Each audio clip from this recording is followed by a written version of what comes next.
बच्चों question number 6 ज़रा ध्यान से देखना। ओके, लिखा हुआ है सिलिंड्रिकल टैंक का डायमीटर इसमें दिया हुआ, ओके, हाइट दिया हुआ है, ओके।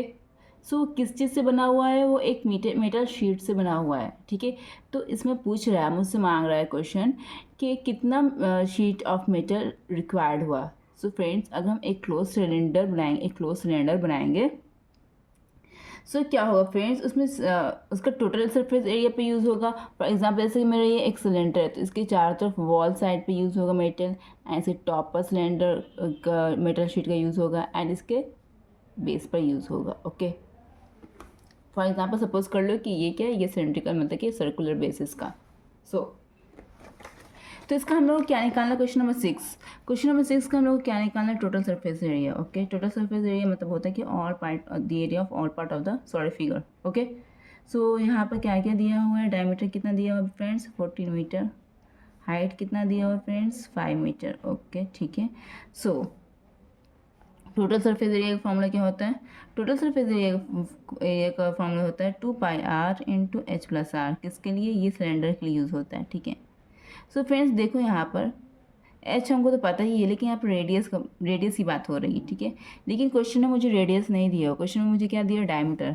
सो रेडियस क्या होता है? डायमीटर का हाफ होता है। तो डायमीटर कितना है मेरा 14, तो रेडियस कितना हो जाएगा 14/2। ओके, तो काट के कितना आया बच्चों मेरा 7 मीटर। तो रेडियस कितना होगी मेरा 7 मीटर। इतना समझ में आया आप लोगों को? ठीक है, चलो अब क्या करना, सिंपली फॉर्मूले पर पुट कर दो। 2 इंटू 22/7 इंटू आर कितना है बच्चों 7 इंटू एच कितना है बच्चों 5, आर कितना है 7। बहुत ही ईजी है बच्चों, 7 कट गया ऊपर नीचे, तो कितना आ गया 2 इंटू 22 कितना होता है 44 इंटू 7×5 कितना होता है 12, है ना, इज इक्वल टू। अब 44 एंड 22 को जब मल्टीप्लाई करेंगे तो कितना आया बच्चों 528। ओके, तो कितना है बच्चों 528 मीटर स्क्वायर, 528 मीटर स्क्वायर, है ना बच्चों। सो फ्रेंड्स मेरा बहुत ही सिंपल क्वेश्चन था, आंसर आ गया। चलते अब नेक्स्ट क्वेश्चन में। बच्चों क्वेश्चन नंबर 7 देखो, it's also very easy question. The circumference of base of cylinder is इतना सेंटीमीटर, हाइट इतना दिया, find the volume of cylinder and curve surface area. Volume and curve surface area निकालने के लिए कह रहा है, ठीक है। सर्कमफेरेंस ऑफ बेस दिया हुआ, ठीक है, ये ध्यान देना। ओके, एंड हाइट दिया हुआ। तो क्वेश्चन नंबर 7 हम लोग सॉल्व करते हैं। जस्ट ध्यान से देखना बच्चों, क्वेश्चन नंबर 7 हम लोग सॉल्व करते हैं, ठीक है।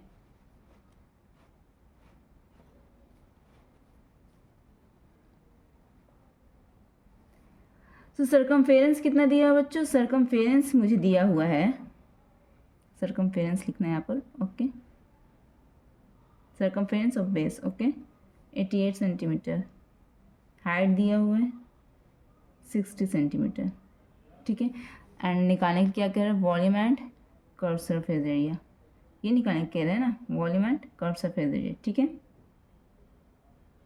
अब ध्यान से देखना, ठीक है।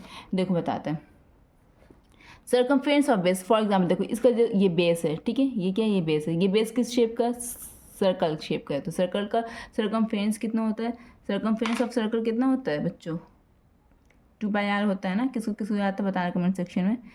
ओके, तो सर्कमफ्रेंस का वैल्यू कितना दिया हुआ है 8 दिया हुआ है, 2 की जगह पर 2 लिखेंगे, पाई की जगह पर 22/7 एंड आर मुझे पता है, आर दिया हुआ है क्या क्वेश्चन में, आर नहीं दिया हुआ है क्वेश्चन में, ठीक है। तो आर की जगह पर आर लिखेंगे, ठीक है। तो सर्कमफ्रेंस क्यों दिया था आपको, एक हिंट्स के तौर पर दिया था कि आप आर का वैल्यू फाइंड कर सको, ठीक है। अब देखो 7 किस में, डिवाइड में, है ना। जब ये LHS में जाएगा तो मल्टीप्लिकेशन में चला जाएगा, तो 7 इंटू 88 हो जाएगा, is equal to 2 into 22 into R. Okay, इस तरह से लिख सकते हैं ना, 2 into 22 into R is equal to 7 into 88, ठीक है फ्रेंड्स। अब आर इज इक्वल टू क्या हो जाएगा बच्चों, आर के साथ सभी मल्टीप्लिकेशन में था, जब RHS में जाएगा तो डिवाइड में चला जाएगा, चला गया बच्चों, ठीक है। जो कट उसे काट दो, 2 2 4 2 4 कट गया, 11 2 22 11 4 48 11 4 44 सॉरी, एंड 2 2 2 2 4 कट गया। सो मेरा आर कितना आ गया बच्चों 7 सेंटीमीटर, ठीक है। 14 सेंटीमीटर मेरा क्या, ये मेरा आ गया, ये मेरा आर आ गया रेडियस, ठीक है। सो सेंटीमीटर, ठीक है। हाँ 60 सेंटीमीटर, सॉरी ये सेंटीमीटर दिया था बच्चों, 60 सेंटीमीटर, ये ध्यान देना। ओके, ठीक है। अब क्या करना है यहाँ पर, सभी सेंटीमीटर, ये सेंटीमीटर, ये सेंटीमीटर, ये सेंटीमीटर, ठीक है। वॉल्यूम निकालना है, तो वॉल्यूम का फॉर्मूला क्या होता है बच्चों, pi R square H, pi R square H. Pi का वैल्यू 22/7, आर कितना मैंने निकाला 14, 14 को कितनी बार लिखना है, 2 बार लिखना है, क्योंकि स्क्वायर ये पावर स्क्वायर है, ठीक है। एच कितना बच्चों 60, 7 7 70 14 कट गया, तो मेरे फाइनल आंसर कितना आ गया बच्चों, 2 को 22 से मल्टीप्लाई करेंगे तो 44 इंटू 14 को 6 से मल्टीप्लाई करेंगे तो कितना आ जाएगा, 6 4 24 का 2 6 6 6 7 8, ठीक है। अब 44 को 84 से मल्टीप्लाई करते हैं। मल्टीप्लिकेशन तो आप लोग खुद से कर सकते हो बच्चों, सबका अलग अलग तरीका होता है मल्टीप्लिकेशन करने का, ठीक है। तो कितना है बच्चों, 3696, कितना है बच्चों 3696, 3696 एंड 0 एक पेंडिंग था तो 0 अटैच कर दें। ये किस में आएगा बच्चों, ये सेंटीमीटर क्यूब में आएगा। ये मेरा क्या निकल गया, मेरा वॉल्यूम निकल गया। एंड कर्व सरफेस एरिया निकालने के लिए तो ओके, ये भी निकाल लेते हैं। क्या होता है 2πRH, 2 लिखेगा एज इट लिखाएगा at is it, and pi की जगह पर लिखाएगा 22/7, आर की जगह पर लिखाएगा 14, एच कितना है मेरा 16 है, 60 है सॉरी, 7 7 7 to the 14 कट गया। तो फाइनल मेरा कितना आ गया बच्चों, 2 to the 4, 4 को 22 से मल्टीप्लाई करेंगे कितना आ जाएगा 88 इंटू 60, ठीक है। 6 को 88 से मल्टीप्लाई करोगे तो 6 एज 48 का 4, 6 एज 48, 49 50 51 52, ठीक है। 5280 है ना। ये किस में आया बच्चों, ये सेंटीमीटर स्क्वायर में, क्योंकि बिकॉज ये एरिया है। तो ये भी मेरा आंसर हो गया, ये भी मेरा आंसर हो गया, वॉल्यूम एंड एरिया, ठीक है। सो फ्रेंड्स अब हम नेक्स्ट क्वेश्चन की तरफ चलते हैं। आई होप कि बहुत अच्छी तरह ये समझ में आया होगा ये